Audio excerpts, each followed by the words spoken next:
Anti-Christian bigotry. Mr. Reagan. On Christmas Day, 800 AD, arguably the greatest ruler in the history of the world was coronated emperor by the Pope in the Vatican in Rome. This was, of course, Charlemagne I. But how do we know what year Charlemagne was coronated? We know because Charlemagne himself established the standard AD BC. This is the chronological system that we use to this very day.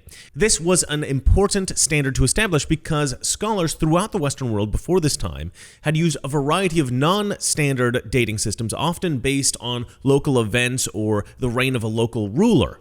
And the problem was that these dates were often indecipherable to other scholars. At the time of Charlemagne's reign, scholars had started to adopt a far better standard. This was a standard divined in 525 by a monk named, okay, let's give this a shot, Dionysius Exiguus. That's probably a terrible pronunciation. You can tell me in the comments below. Anyway, this standard was then popularized among scholars in 731 by the historian Bede. And Bede then included an addition of BC, or before Christ, to denote any time before the year 1 AD. So why is year 1 year 1? I think we all know this, but let's refresh. The most important year in the history of Christendom was declared year 1. That is, the year of the birth of Jesus Christ. In Latin, this is expressed Anno Domini, the year of our Lord, and it's abbreviated AD.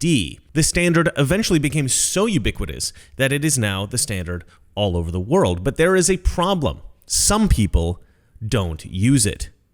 Well, I mean, everybody uses it. Obviously, it's the standard, but not everybody uses the term BC or AD. Some people use the terms BCE and CE. And that seems odd, because why? Why change the letters? So CE stands for Common Era. Sometimes people refer to this as the current era. And BCE stands for Before Common Era. Now, it seems pretty obvious that modifying Anno Domini to Common Era seems merely like a petty and bigoted anti-Christian attempt to remove any reference to Christ. But it only seems like that because it absolutely is. I'll dig into that in a moment. First, I have to sell you something. Are you broke? Sick and tired of not having enough money in your bank account? Do you want a better financial life for yourself and your family? The prominent Fox News host Bill O'Reilly has made millions investing over the years with his secret weapon. Now, he has never shared this with anyone, but now he wants to share with you his secrets on how he does it. Watch the free presentation at wealthwithbill.com. That's wealthwithbill.com. And discover how Bill O'Reilly plans to help you achieve a 7-figure net worth. Lucky participants will also receive a free hardcover of Bill O'Reilly's new book titled The United States of Trump. So enjoy. Now, some articles claim that CE has been used interchangeably with AD by Christian scholars for centuries. And that's true, kind of. Some Christian scholars used CE, but this wasn't intended to remove the reference to Christ. Some referred to CE because they were in the Christian era. Some designated CE as the common era of the incarnation, or the common era of the nativity, or the common era of the birth of Christ, etc. The point is, Christ was never removed.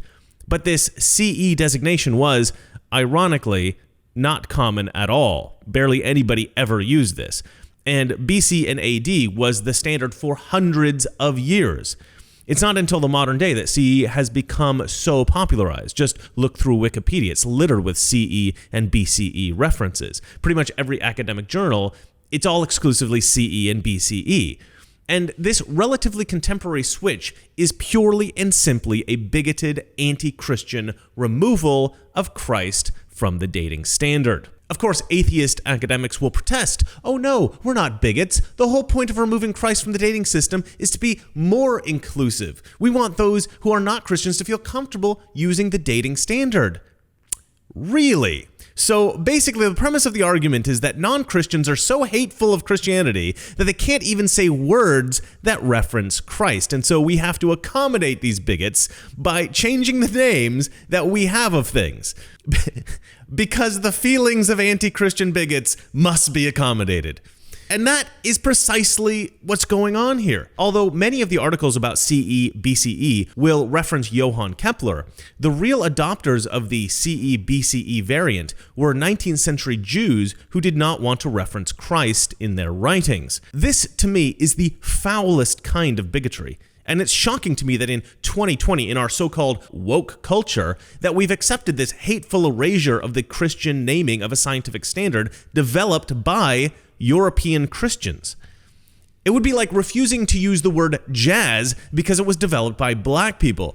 Oh, I'm sorry, I'm not black, and I don't want there to be any confusion about my race. So, I want to make it absolutely clear that I'm not black. I'm not involved in any black cultural stuff. Nothing about me is black, not black, okay? So when I refer to that style of music, I'm going to call it Starbucks music, right? Because it's more inclusive, because it doesn't reference black people or black culture in any way, because referencing blackness makes me uncomfortable. I know that black people invented jazz, but still, we shouldn't reference black people when talking about that kind of music because not inclusive. Sorry, not sorry. And that's what we're dealing with here, folks. That's the level of insanity that the scientific community, atheists, and various other folks around the world have bought into with their rejection of the old BC AD designations. Incidentally, the word jazz used to be a vulgar way of saying copulation. It was essentially a swear word interchangeable with how we use the F word today. It was eventually used to reference the musical style, and now we don't consider it a bad word at all. That's not a joke. Look it up. Very interesting.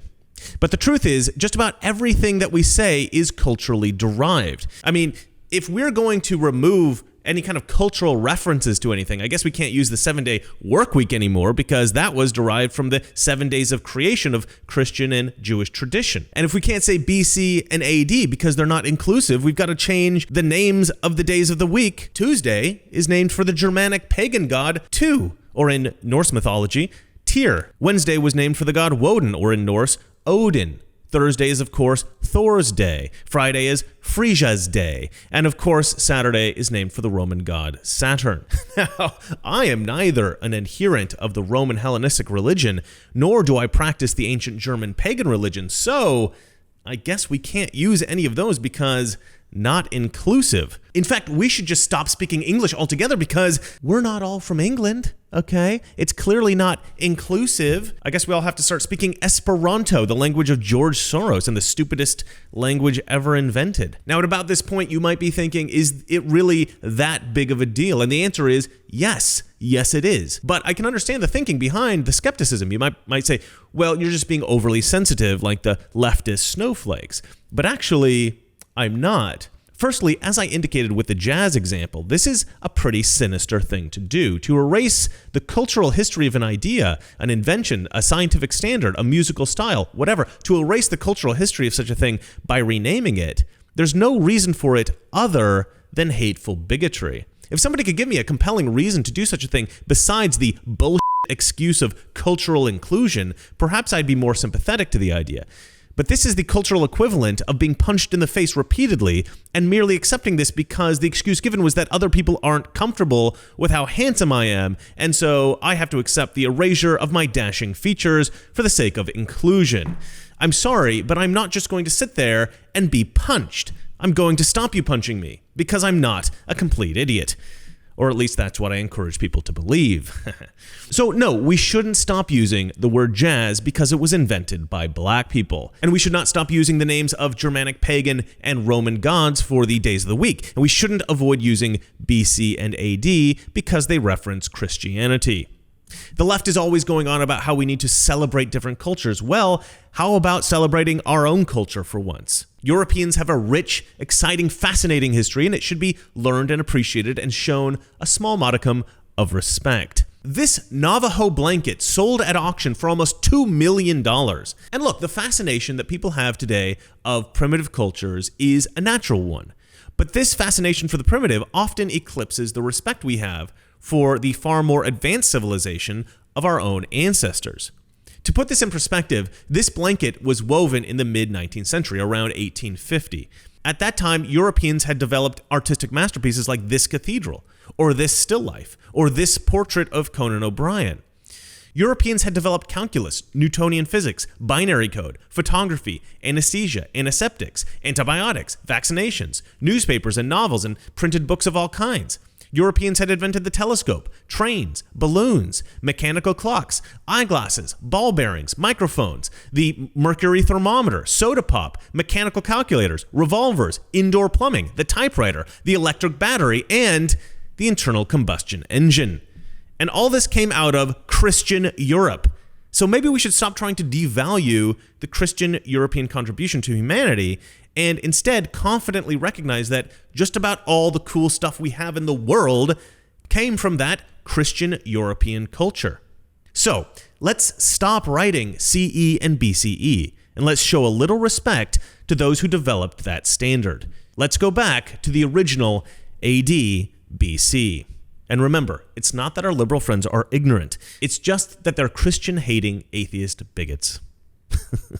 Good night. We have so many people who can't see a fat man standing beside a thin one without coming to the conclusion the fat man got that way by taking advantage of the thin one. Mr. President, in talking about the continuing recession tonight, you have blamed mistakes of the past, and you blamed the Congress. Does any of the blame belong to you? Yes, because for many years I was a Democrat. But